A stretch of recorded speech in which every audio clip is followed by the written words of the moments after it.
So today we're diving into a huge question, one that really gets to the heart of our modern world. How much of our privacy are we actually willing to give up for a little more security? And this isn't just a thought experiment.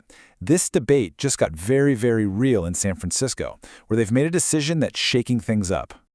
All right, so let's get right into it. What exactly did San Francisco decide, and what does it all mean?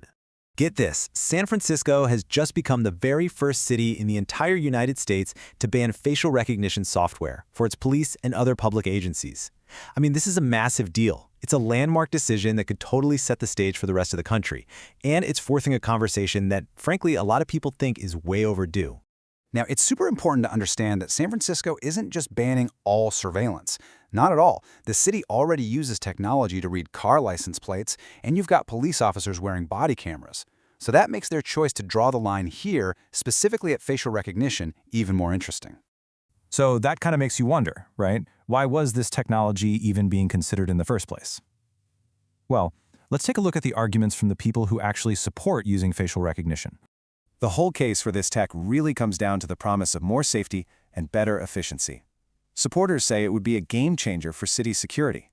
Just imagine being able to find crime suspects way more cheaply and so much faster. And it's not just about crime. It could be an incredible tool for finding missing people, too. I mean, you can see why those are some pretty compelling arguments. And for the people who are for it, this ban feels like a huge step backward. One expert in information technology put it really bluntly. They warned that a ban like this will leave the city frozen in time with completely outdated technology.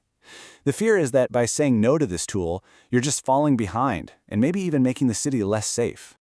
But of course, that's only one side of the coin. There's a very powerful argument against it, and this one is all about our civil liberties and our right to privacy. In fact, opponents have a very famous and really powerful phrase to describe what they're afraid of. One city official flat out called it a Big Brother technology. And when you hear that term, you immediately know we're talking about serious concerns over surveillance and government overreach. So in case you haven't heard it before, that phrase Big Brother comes from George Orwell's famous novel 1984. It's basically become shorthand for describing any attempt by a government to ramp up surveillance and, spy on its own citizens.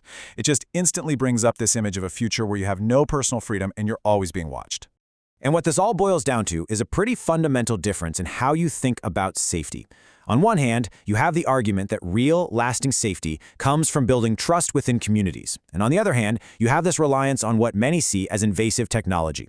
It's a choice between two very different ways to keep people safe. And all of this brings the debate right back to us, doesn't it? This isn't just some discussion for politicians out in San Francisco. It's a question that communities absolutely everywhere are starting to ask themselves. So at the end of the day, this whole thing forces us to ask what we as a society really value most.